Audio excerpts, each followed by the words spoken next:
What's going on, everyone? Welcome to the Mad Max Lowco recap of May 13th, 2025. And as you can see in the caption, it is playoff season. A lot has happened since the last time we did one of these shows. Um, and we're going to talk about all of them. Let me get our banner up here. In the time that we've been gone, quite a lot has happened. The last episode, I briefly kind of, I guess, berated USCB baseball.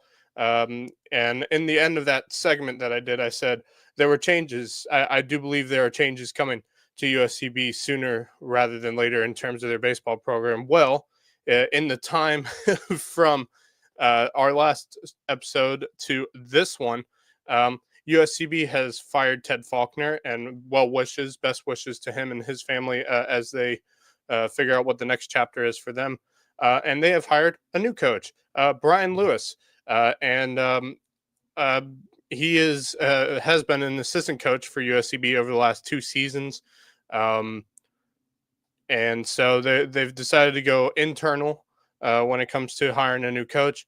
And I think it could be a good move. I really do. I think Brian Lewis is got a great baseball mind, obviously, or else he wouldn't be coaching USCB baseball this upcoming next spring, I guess, just under a year out from now.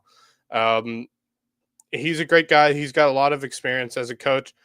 He's been a head coach for multiple universities. And so I think I like where we're looking. I mean, he's produced multiple Gold Glove recipients at the college level. He's coached and more than 150 major league draft picks, if you're looking here, including multiple first round selections.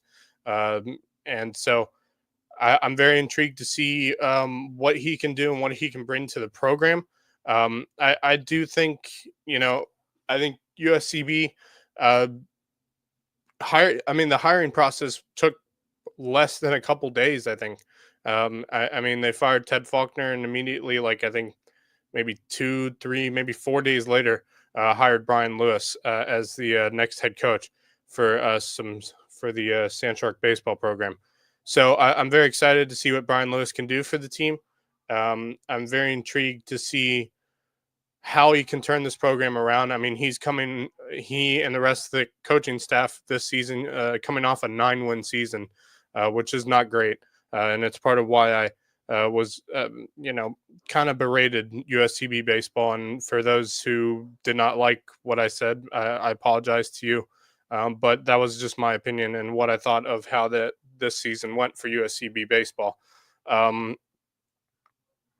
So congratulations to Brian Lewis for becoming the head coach for USCB baseball. And I look forward to seeing what him and the USCB baseball program can do over the next 2 to 3 years or so.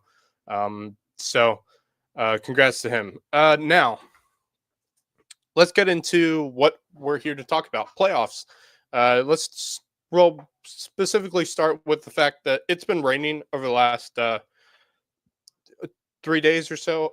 It is pretty beautiful outside right now. Nice sunny skies here in Bluffton, South Carolina. Obviously, we needed the rain. It's been a while since it rained that much here in the Low Country, but took the worst time for it, as we're kind of in the middle of playoffs for both South Carolina High School League as well as SCISA athletics as well for spring season, which includes baseball and softball, soccer. Although SCISA soccer just wrapped up this past weekend. Congratulations to Beaufort Academy and Hilton Head Prep. Both men's and women's soccer for Beaufort Academy took home state titles. And then Hilton Head Prep girls won a state title as well. And then the Hilton Head Prep boys finished state runner-up. So close. But I have a feeling head coach Lucas O'Grady and the rest of that team are going to they're going to be back next year, 100%. I mean, he really turned the program around. This was a program who just was not really relevant in terms of soccer over the last few years. And Lucas O'Grady steps in as a new head coach, and they finish as state runner-ups. I really do think what Lucas O'Grady is doing with this program is taking it in the right direction, and I really do think that they could be going after a state title next season again. So I'm very excited to see what Hillnet Prep Soccer for both boys and girls has in the future. So congratulations to all those teams for their hard work and effort. Hillnet Christian Academy boys soccer had a great season as well. Did not end up at the state title game, but they're also playing some really great soccer over the years. So I do think Hilton Head Christian boys soccer is also on the rise again as well. So stay tuned for all those teams. Let's talk about the games that were postponed, suspended, put in away. Obviously, May River against Colleton County in the playoffs was in the top of the second. Colleton County was up 2-1 over May River, and the game was suspended due to rain. I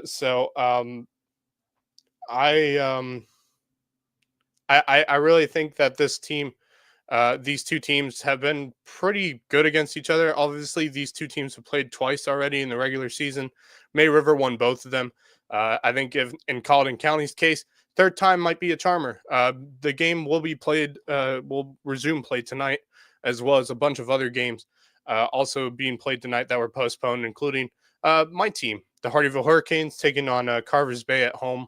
That's around 4:30, I believe. So it's going to be an interesting one. It's an elimination game for us, so we're hoping we can make it to the district title game, which would be a huge deal for the Hardyville Hurricanes, especially in their first season, our first season as a baseball program for the first time in 12 years, first playoff appearance in 15 years for Hardyville. So I'm very excited. Me and Coach Eamon Collins are very excited with how this team has really fought throughout the playoffs.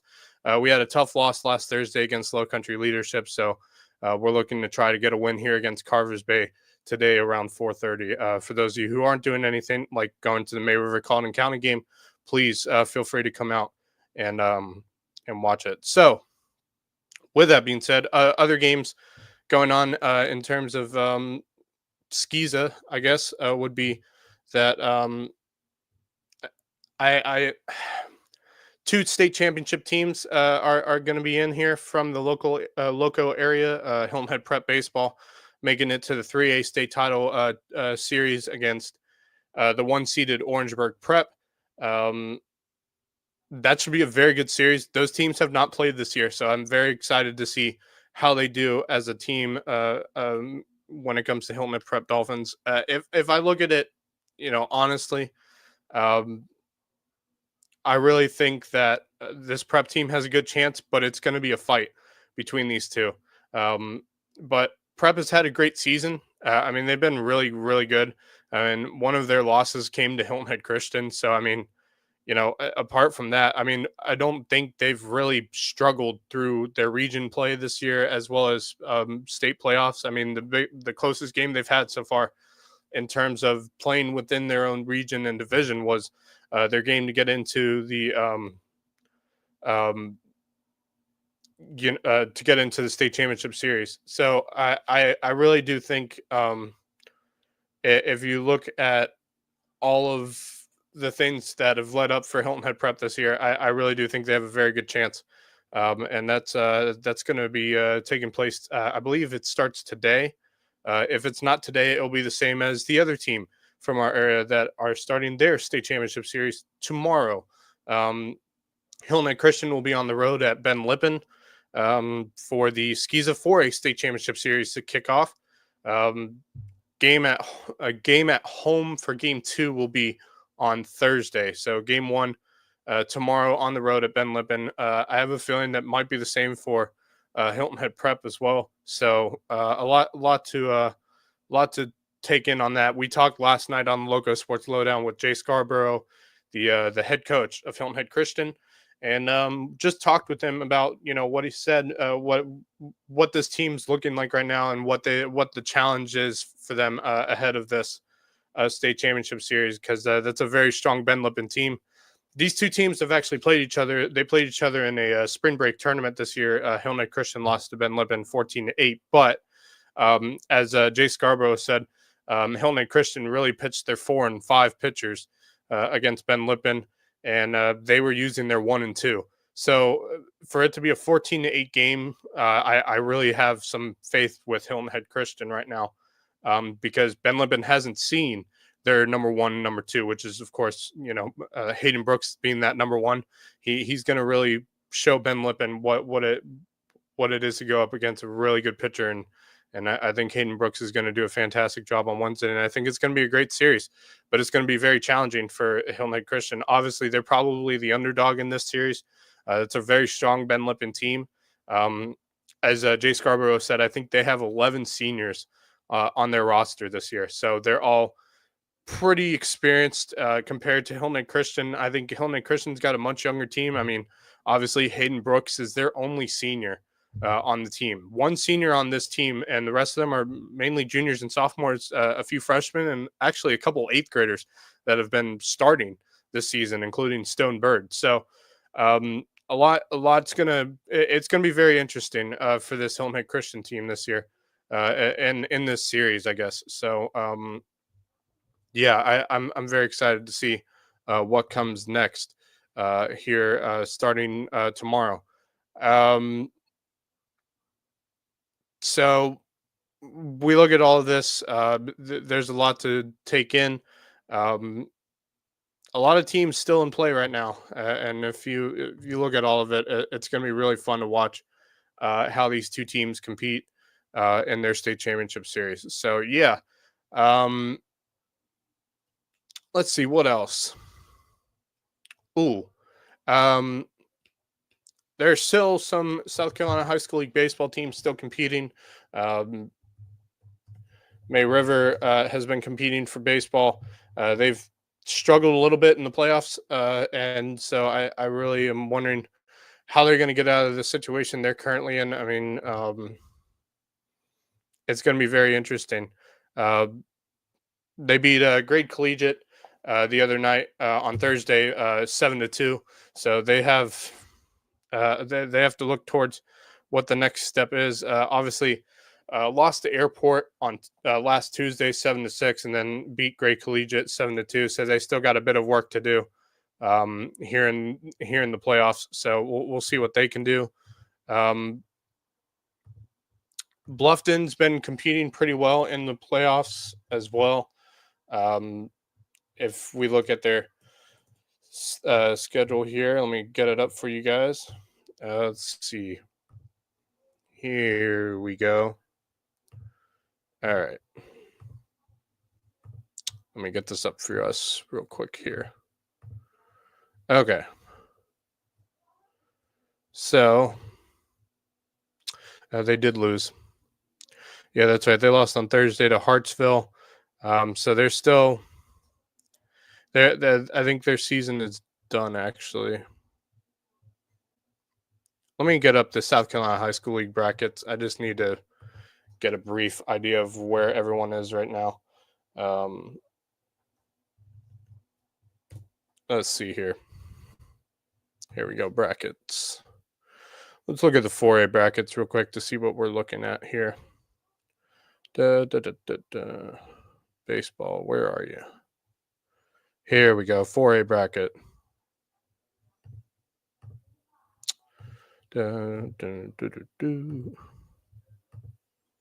All right, here we are. So, all right, let's look here.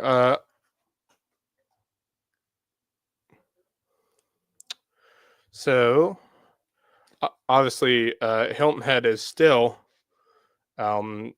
Hilton Head is out. They lost to Fountain Inn twice, so their season's done. So Fountain Inn was moving on. If we looked at, let's see here, where else? Here's May River. May River obviously lost to Airport. They beat Gray Collegiate and then lost to Airport again. That Airport team must be really strong. So Airport's moving on. May River's done in the bracket. So that is it for May River. Bishop England is out as well. They lost to South Aiken, I believe. And South Florence moved on in that bracket.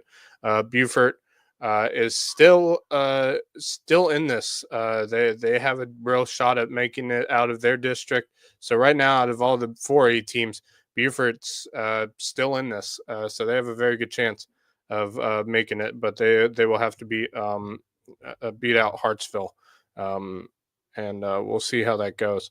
That game is probably tonight as well. So let's see. Let's look at 3A. I think Battery Creek is done in 3A. I think they got knocked out, if I'm not mistaken. Let's see. That is Upper State. Here's Lower State.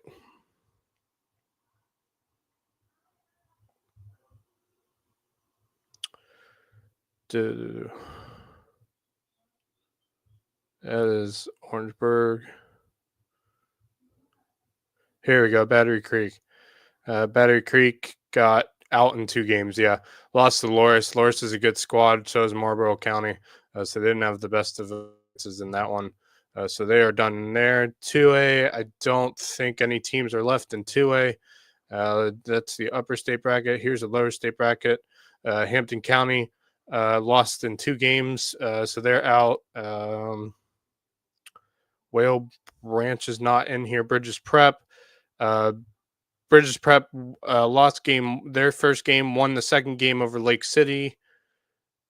Or excuse me, won their second game over Marion, then lost to Lake City again, and so they're done. Philip Simmons came out of that district.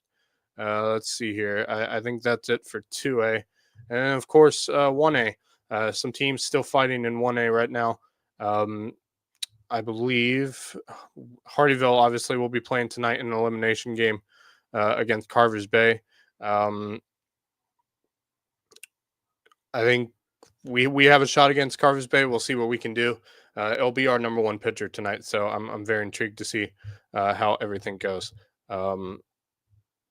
So yeah, so that's it there for Hardyville. I think if there are any other teams, Bamberg Earhart, who was the winner out of our region, they'll be playing after they lost to Johnsonville. They'll be playing Branchville probably tonight. So we'll see how that one goes as we get into the district title games.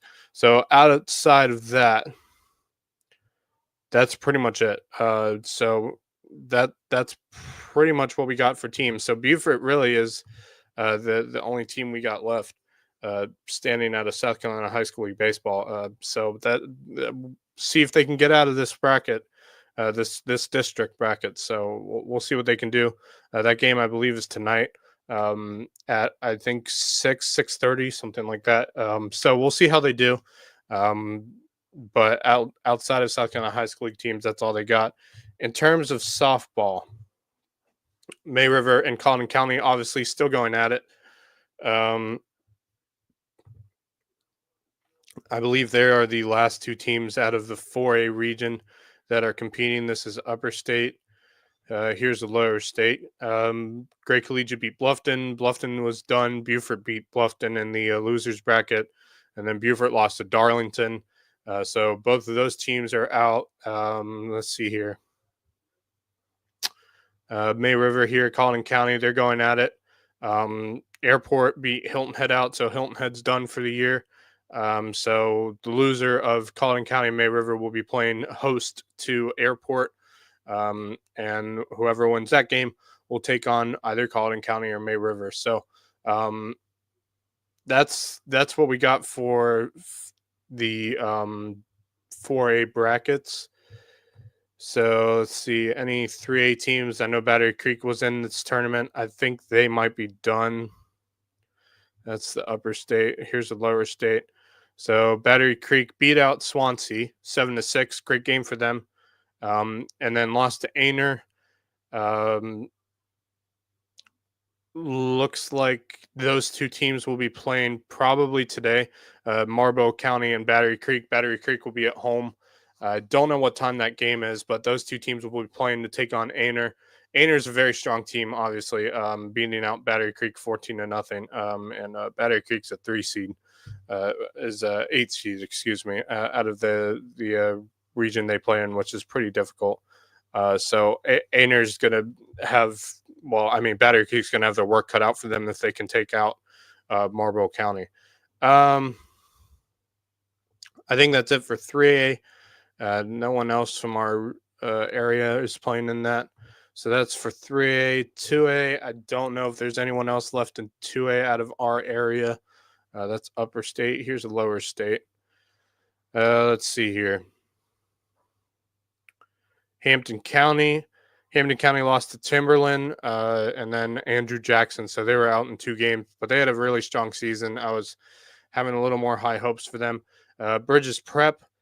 Bridges Prep lost their first game to Buford. That's Ford, not Beaufort. And then they won their second game over Philip Simmons. They're taking on. They might be playing. That might be tonight. They're taking on Atlantic Collegiate on the road. That's a strong Atlantic Collegiate team. They beat out Philip Simmons 20-0 compared to Bridges Prep's 7-0. So I think Bridges Prep might have their work cut out for them, but that's a good journey for them. So that's it there for 3A, or excuse me, 2A. 1A, I believe we don't have any teams left in 1A, if I'm not mistaken. Yeah, Hardyville obviously lost to Palmetto Scholars, and then lost to Carvers Bay. So that one's pretty much done. The winner of that Carvers Bay Palmetto Scholars will take on a very solid Branchville team. So, and then whoever wins that will take on Latta, who's always very strong as a softball program. So, with that, yeah, that's pretty much it for softball teams. So really, the only teams left in contention right now is Colton County, May River, and Bridges Prep. So, very interesting to see how all those take place. All of them probably going to be played tonight. Bridges Prep, obviously, May River and Colton County will be playing tonight as well. And on the baseball side of things, everyone's pretty much out except for Beaufort, and they're going to be taking on Hartsville tonight. So, yeah, that's it for South Carolina High School League. We've already covered SCISA. So, I think we can shift over to outside of Lowco sports area. Obviously, the NBA playoffs are continuing, but some big news coming out of the NBA tonight, specifically the Boston Celtics. For those of you who weren't watching the Celtics-Knicks game last night and were watching us instead, you may have seen Jason Tatum went down with a non-contact injury. From what I'm seeing and from what people are saying, it could be his Achilles, and he might be done for the year, which would be very interesting if you're the Lakers. Excuse me, not the Lakers, the Celtics. Because they're already down 3-1 to the Knicks. And if you lose Jason Tatum, I think that could be your season right there.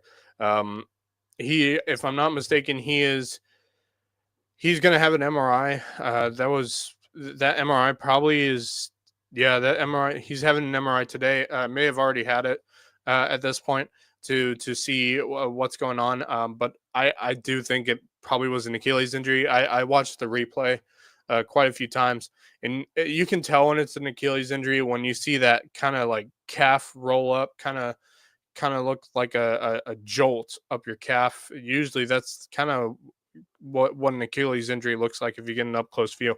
And from what I saw, it did look like his Achilles. So if you're a Boston Celtics fan, sorry, Kevin Libby, but your season might be done.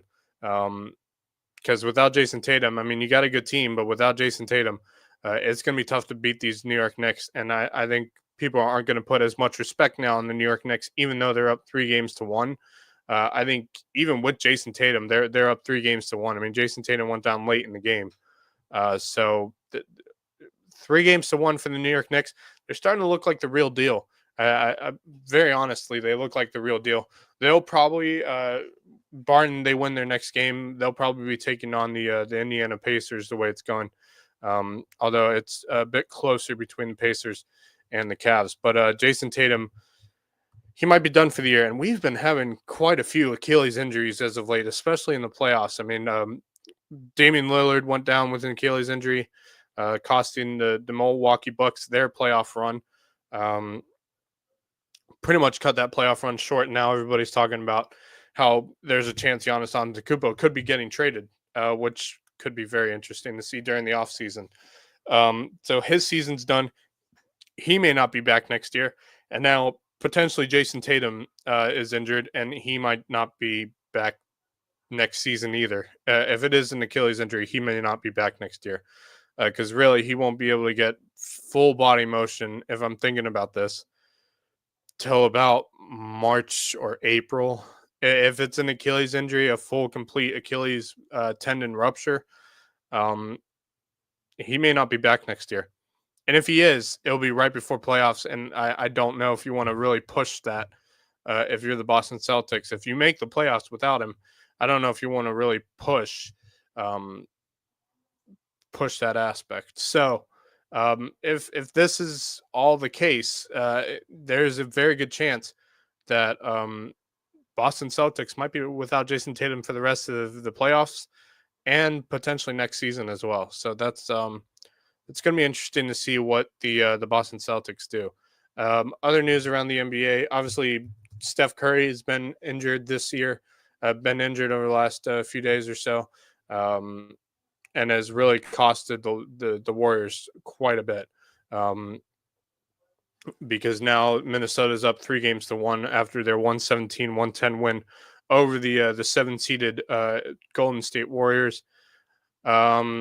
Indiana is up 3-1 over the Cavs. I mean, that's really looking like that could be done by tonight, as the Pacers will be on the road at the Cavaliers tonight at 7 o'clock, and then at 9:30. Probably the most interesting series so far in terms of the NBA basketball this in the playoffs. Currently in this round of the playoffs has been the Thunder and Nuggets, who are both tied at 2 apiece in the series for Game 5 tonight, a pivotal Game 5. I'm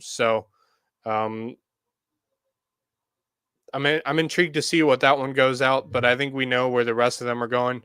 Of course, 2 series could potentially be done tomorrow night. One of those NBA series could be done tonight in the Cavaliers and Pacers game, and then the Knicks and Celtics and Warriors and Timberwolves are playing tomorrow. I think those series could both be done by tomorrow night. If we're looking at this, there's a good chance that only one series will be still playing by this time tomorrow night. Well, by tomorrow night, not this time, because by this time they won't be playing games yet. So anyway, that is it for the NBA playoffs. I don't know when Steph Curry's coming back. Let me check and see if any updates have been made. Let's see.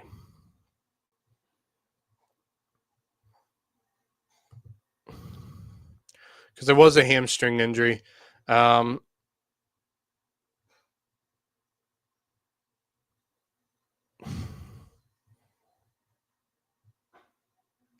mean the thing is with Curry, even if you bring him back, the chances of getting back into this series are pretty slim, really slim, and I don't see it. I really don't see it working out for the Warriors this year. And to be honest, a lot of people have been talking about the potential of Steph Curry retiring sooner rather than later. I don't think it's happening anytime soon. I think he's going to keep playing as long as he can. Um, so that's it for the NBA playoffs. The NHL playoffs are also currently going on, which is always fun to watch, and I think a lot more people watching it now because of that Four Nations tournament that took place during All-Star Week for the NHL.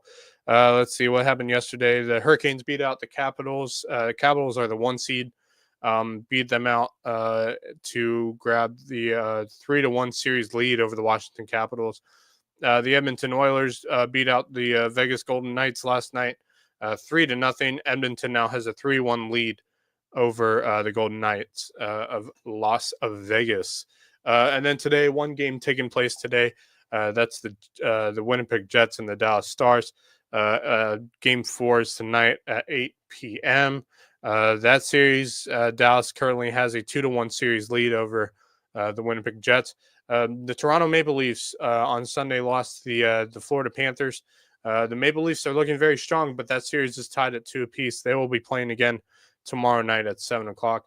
And that's pretty much it for the NHL. Not a lot to talk about there. So, with that being said, one more thing I wanted to talk about was I mentioned last night, if you watched the Lowco Sports Lowdown, that Michael Jordan is going to be a NBC special contributor for when NBA basketball returns to the major network of NBC. Um, I'm intrigued by it because he's never been a contributor to any major basketball network.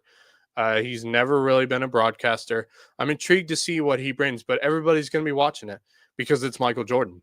It's going to be really intriguing.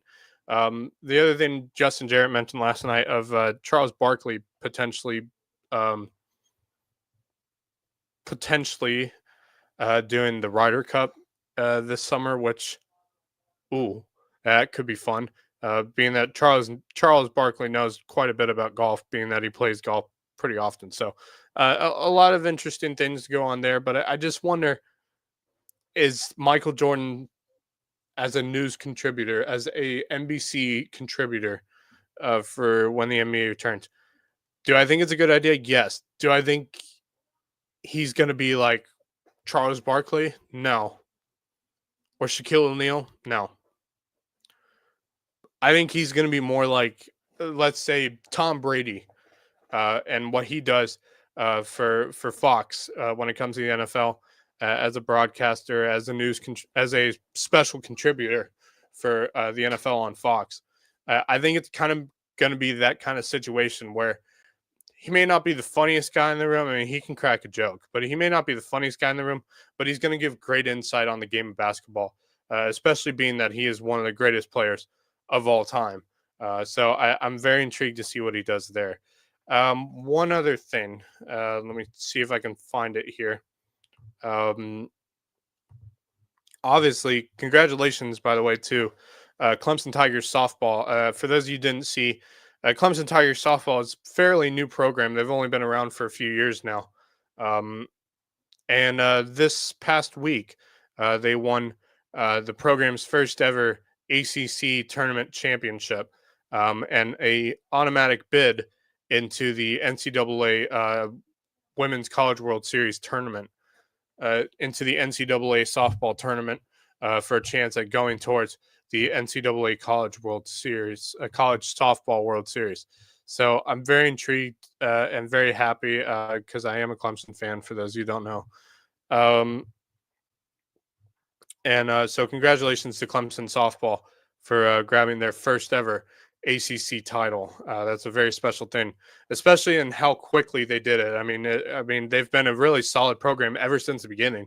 I think they've had a rank as a program. They've had ranking as a program for God, I don't know, pretty much every season that they've been in existence. They've been ranked in the top 25 at some point. So, like the very successful program, like since the beginning, over the last few years. So, congratulations to them for getting their first ACC win, a title win. One other thing, I did see that, and this came in, I think, a couple hours ago. Um, Obviously, next year, the World Baseball Classic is going to be returning. Is going to be back. It's going to be fun. I'm excited for it. And one of the things I saw is that Paul Skeens, the starting pitcher for the Pittsburgh Pirates, is going to be a part of that Team USA route, trying to get back a World Baseball Classic title after losing it to Japan. I think Paul Skeens that's going to be great for Team USA. A lot of names have been coming up, including Aaron Judge. Mike Trout sounds like he's going to try to get back to it again. And I'm very excited for the upcoming World Baseball Classic next year. So apart from that, I think that's it. I just wanted to share my thoughts on what all is going to go down. Um, Stay tuned. A lot of stuff going on, including South Carolina High School League soccer is taking place as well. A battle for Jasper County. Hardyville and Ridgeland going at it tonight for men's soccer. Whoever wins that game has a very good shot of making it to the state title game. I really do think so. They're going to make it to the lower state title. One of those teams will. And I really do think Hardyville is one of the strongest teams in all of 1A soccer. So we'll see how that goes. Also got a softball game tonight, of course, with May River and Colleton County to resume the game that they had started. It'll be top of the second. Colleton County currently holding a 2-1 lead over May River. And then Hardyville High School taking on Carver's Bay tonight for baseball. They'll be at 4:30ish, I think. So we will see how all of that goes down. So that's going to do it for us here. I want to thank everyone for watching. The viewers, thank you so much for supporting me through my journey as becoming a broadcaster and a sports talk show host. And I want to thank you all for continuing to watch us. I want to thank the sponsors that have been continuing to support Lowco Sports over the years. And we can't thank you for helping us. Thank you enough for helping us keep going and growing as your main information center for all things sports here in the Low Country area. So that's going to do it for us. I am Max Duraj. Thank you, everyone, so much for watching. This has been the Mad Max the Lowco recap. And until next time, go Lowco.